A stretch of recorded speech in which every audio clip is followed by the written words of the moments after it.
Assalamualaikum warahmatullahi wabarakatuh. Waalaikumsalam warahmatullahi wabarakatuh. Anak soleh soleha. Siap. Sikap duduk santun. Yes. Sikap tutup mulut. Hap. Astagfirullahaladzim. Amin. Oke. Baiklah anak soleh dan soleha, alhamdulillah pada sesi kedua hari ini jumpa lagi dengan Bunda Indah nak ya. Kita lanjutkan pelajaran kedua yaitu pelajaran tematik. Oke, sudah disiapkan semua buku tematiknya? Buka halaman berapa, Bun? Oke, pintar. Buka halaman berapa? Kita masuk ke pembelajaran 2 nak ya, halaman 120. Marilah kita mulai pembelajaran tematik ini dengan melafazkan basmalah. Bismillahirrahmanirrahim. Oke, silakan dibuka bukunya halaman 120. Kita lanjut subtema 3 pembelajaran 2. Oke. Bunda share screen, kelihatan share screen-nya? Kelihatan ya. Nah, di sana di buku halaman 120 itu ada mengamati bentuk kerjasama. Nah, kita melanjutkan materi kemarin ya tentang kerjasama. Oke, mengamati bentuk kerjasama. Di sana ada gambar 3.6 Nak ya. Manusia tidak dapat hidup sendiri. Oke, kita adalah makhluk sosial. Status berbagai makhluk sosial melekat pada diri setiap individu. Kita tidak dapat bertahan hidup hanya dengan mengandalkan sendiri. Sejak lahir sampai meninggal dunia, manusia memerlukan bantuan orang lain. Sebagai makhluk sosial, manusia tidak mungkin hidup menyendiri. Adanya gotong royong, kasih sayang, dan ingin dihormati menunjukkan manusia memerlukan manusia lainnya. Oleh karena itu, setiap individu merupakan bagian dari lingkungan sosial yang lebih luas. Secara berturut-turut ada lingkungan keluarga, masyarakat, bangsa, dan negara. Ya, di sini bisa dilihat, diperhatikan di layarnya, manusia itu pertama dilahirkan. Kemudian ketika dilahirkan, manusia tumbuh dan berkembang. Itu setiap manusia membutuhkan manusia yang lainnya. Ya, jadi berinteraksi antara manusia satu dengan yang lainnya. Nah, kemudian manusia ini sebagai makhluk sosial. Lingkungan bagi setiap individu seperti yang Bunda sebutkan tadi, yang pertama itu yang paling dekat dengan kita yaitu keluarga, kemudian masyarakat, bangsa, dan negara. Setiap manusia memerlukan orang lain untuk memenuhi kebutuhan hidup, baik material dan rohania. Nah, salah satu contohnya yaitu gotong royong. Gotong royong dan tolong menolong memerlukan contoh nyata, merupakan contoh nyata betapa setiap individu membutuhkan orang lain. Nah, jadi salah satu contohnya itu gotong royong dan saling tolong menolong. Nah, ya. Contoh yang lainnya yaitu menjenguk teman yang sedang sakit, kemudian belajar kelompok.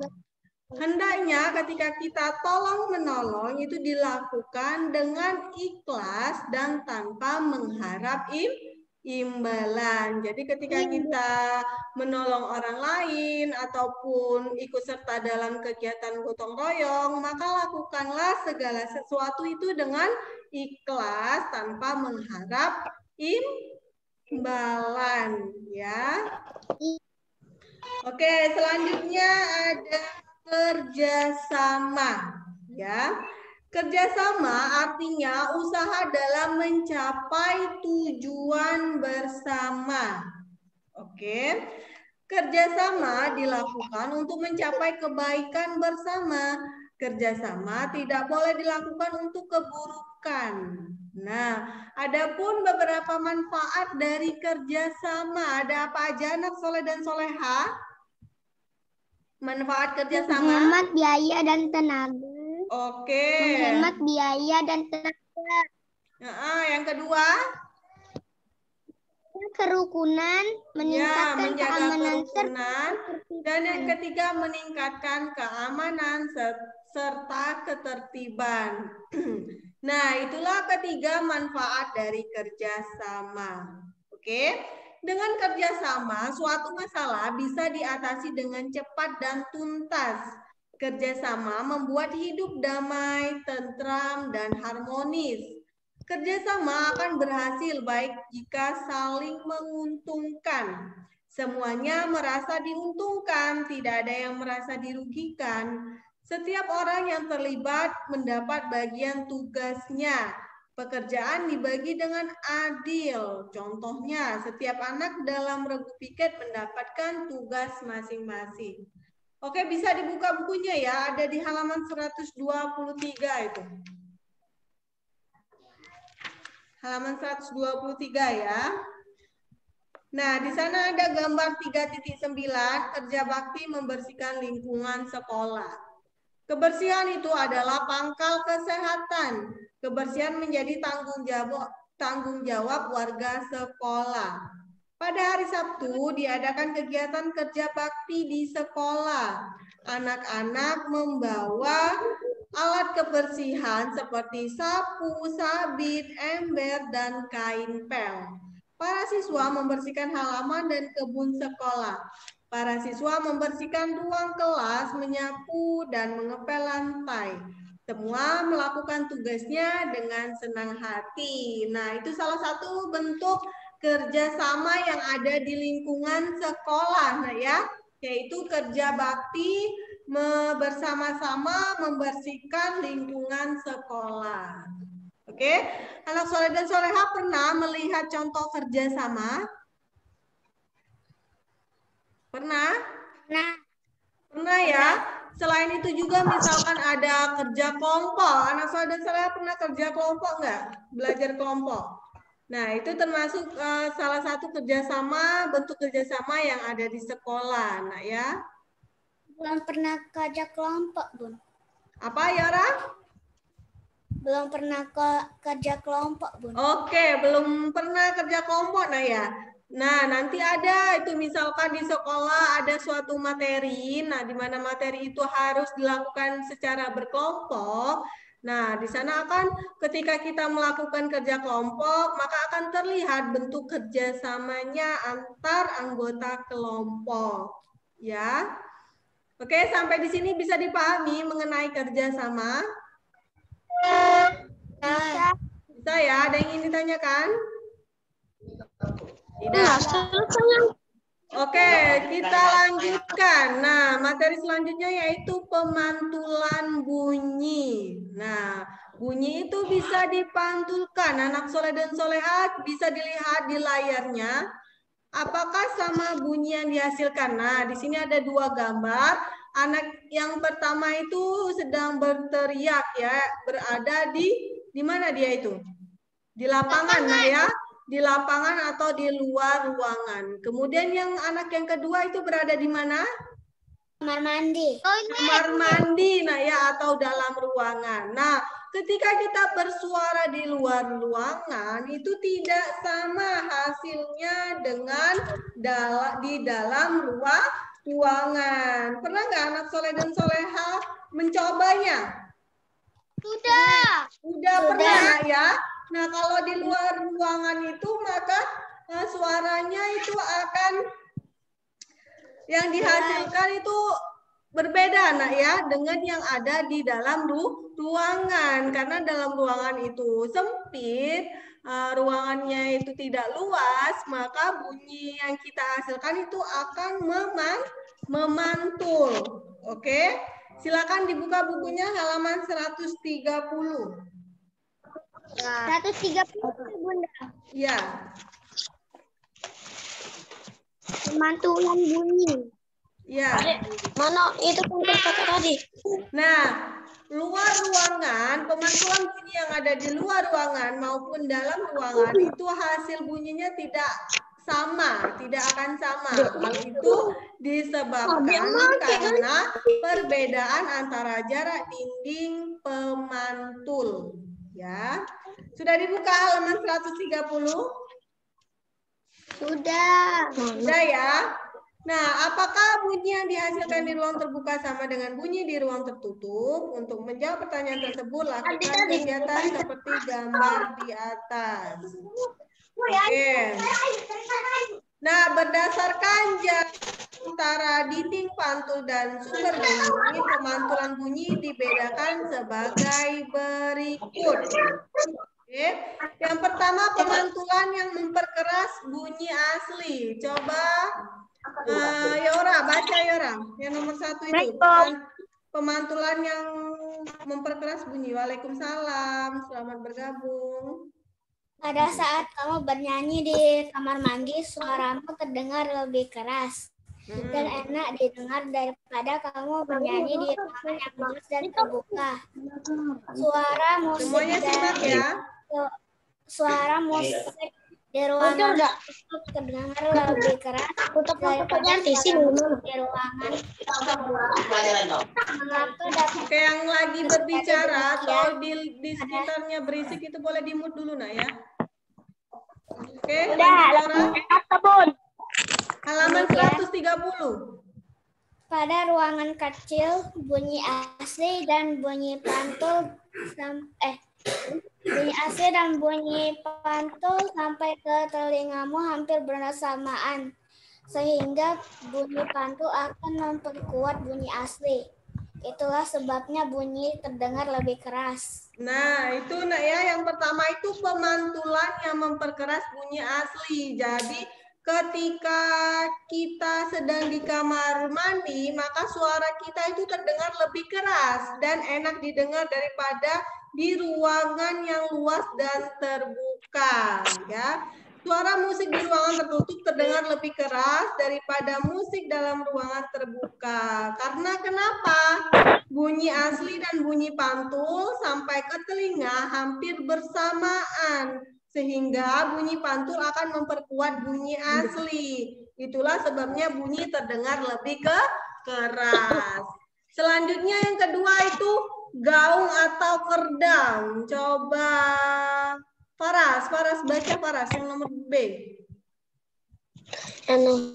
Ketika kamu bicara di dalam sebuah gedung yang besar, dinding gedung ininya di dalam gedung akan sangat memantulkan kecil. suaramu. Baris kedua dulu nak. Sehingga bunyi pantulan ini bersifat merugikan karena dapat mengganggu kejelasan bunyi asli.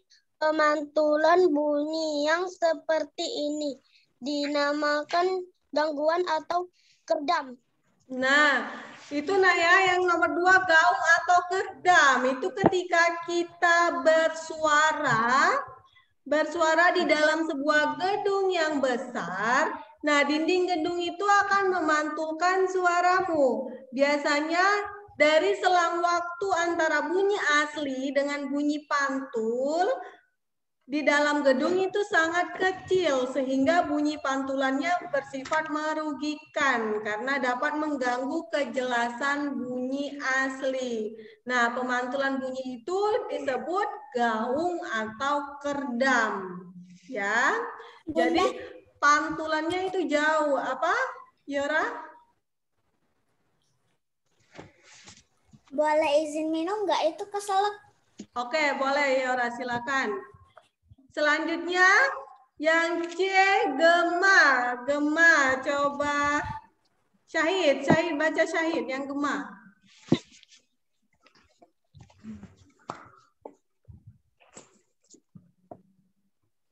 Udah? Baca. Hidupkan dulu suaranya, Nak.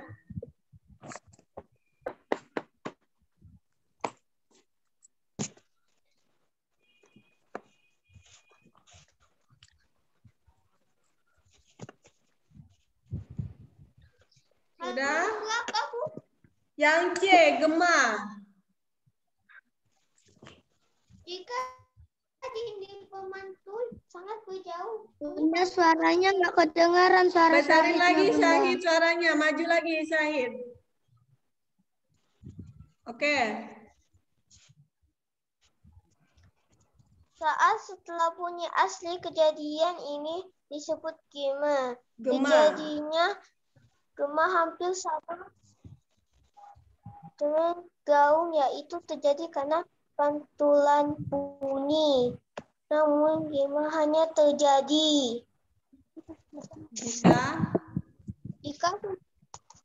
jika sumber bunyi dan dinding pemantul jaraknya jauh lebih daripada jarak sumber bunyi dan pemantul pada gaung. Misalnya, jika kamu berdiri di depan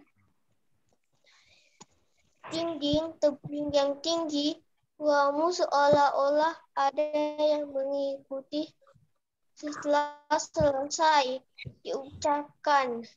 Hal ini terjadi karena bunyi yang datang ke dinding tebing dan bunyi waktu untuk melambat. Oke.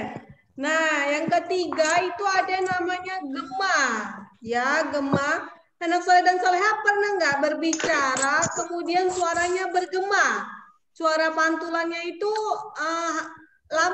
agak lama dari suara asli kita. Pernah nggak?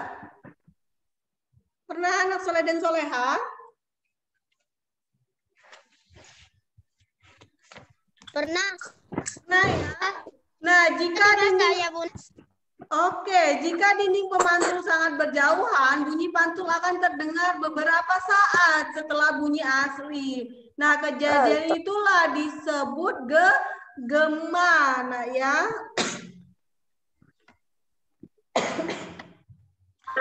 Misalnya jika kamu berteriak di depan dinding tebing yang tinggi, suara kita itu seolah-olah ada yang mengikuti setelah kita selesai mengucapkan. Nah, hal ini terjadi karena bunyi yang datang ke dinding tebing dan bunyi yang dipantulkan itu memerlukan waktu untuk dia merambat. Nah, ya. Jadi bunyinya itu merambat, kemudian dia memerlukan waktu pemantulannya. Jadi terkesan dia belakangan suaranya, Nak, ya. Ketika suara aslinya setelah selesai, maka baru dia memantulkan bunyinya atau suara gemanya, Nak, ya. Bisa dipahami nggak? Bisa. Nah, itulah, Nak, ya. 3 pantulan bunyi. Apa?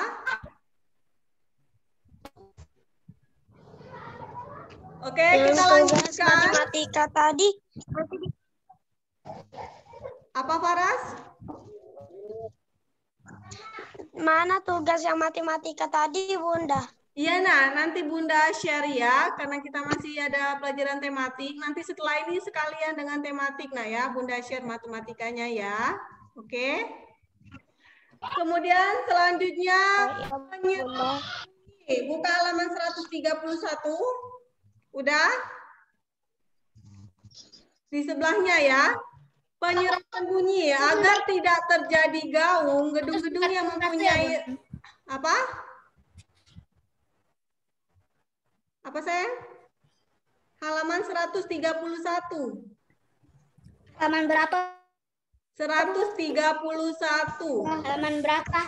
131, Nak. Oke. Oke. Agar tidak terjadi gaung, gedung-gedung yang mempunyai ruangan besar melakukan berbagai hal.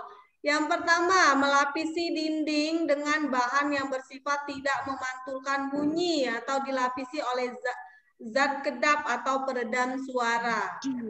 Kemudian selanjutnya ada namanya peredam bunyi. Peredam bunyi adalah bahan-bahan yang permukaannya lunak atau empuk. Contoh bahan peredam bunyi. Karet, karpet, Nah, gabus, contoh bahan peredam bunyi yaitu karet, karpet, gabus, kapas, dan wol. Kasih. Ya, itu contoh bahan peredam bunyi. Kemudian selanjutnya, ruangan yang tidak menghasilkan gaung itu disebut ruangan yang mempunyai akustik bagus. Selain melapisi dinding dengan zat kedap suara, struktur bangunan dibuat khusus. Ya, dinding dan langit-langit dibuat tidak rata. Ada bagian yang cembung agar bunyi yang mengenai dinding tersebut dipantulkan tidak teratur, sehingga gelombang pantul tidak dapat didengar. Oke. Nah, ini ada percobaan pemantulan dan penyerapan bunyi. Ya, yang pertama itu ada gambar buku, kemudian yang kedua itu ada kotak pensil ya itu ya. Kemudian gambar ketiga dan keempat dianya bersuara dan di sana ada dindingnya yang berupa kayu, nah ya, sebagai pemantulnya. Oke? Nah, itu nanti bisa dilakukan anak saudara dan soleha ya untuk melihat mengenai pemantulan dan penyerapan bunyi. Sampai di sini bisa dipahami? Oke, sampai di sini bisa dipahami anak soleh dan soleha? Bisa. Bisa? Oke. Baiklah anak soleh dan soleha, untuk materi tematik kita cukup sampai di sini ya, mengenai tadi ada mengenai kerjasama, kemudian pemantulan bunyi, penyerapan bunyi, dan peredam bunyi. Nah ya. Oke, ada yang ingin ditanyakan? Bunda. Apa? Tidak. Apa? Tugasnya. Oke, pertanyaannya bagus sekali. Untuk pelajaran tematik hari ini kita tidak ada tugas. Nah ya. Tidak ada tugas. Jadi hari ini tugasnya hanya pelajaran matematika tadi aja, nak ya, 4 soal, oke? Ya, Bunda. Oke, nanti dulu coba dibuka halaman 133. Nah, tadi contoh yang tadi, nak, contoh percobaan pemantulan dan penyerapan bunyi tadi, sayang. Nah, coba kita lihat dulu. Yang pemantulan dan penyerapan bunyi, medianya piring kaca, piring plastik, piring kaleng, gabus, 2 tabung kertas, beberapa buku dan arloji. Langkah percobaannya, yang pertama susunlah 2 baris buku dengan ketinggian yang sama. Kemudian letakkan tabung-tabung di atas buku dengan hati-hati. Pegang arloji di telinga. Nah, pegang arloji di telinga, dengar baik-baik untuk meyakinkan bahwa kamu mendengar bunyi detak arloji. Kemudian yang keempat itu letakkan arloji ke dalam salah satu tabung. Dengarkan dari ujung tabung yang lain. Apakah kamu dapat mendengar bunyi detakan jarum arloji? Nah, oke, itu salah satu contoh untuk membuktikan pemantulan dan penyerapan tadi, nak ya. Nanti bisa kalau yang mau membuktikannya bisa dipraktikkan di rumah, nak ya. Oke, baiklah, cukup sampai di sini ya materi kita hari ini. Sekali lagi Bunda tanya, anak soleh dan soleha ada yang ingin ditanyakan? Sudah pernah diin, Bun? Apa?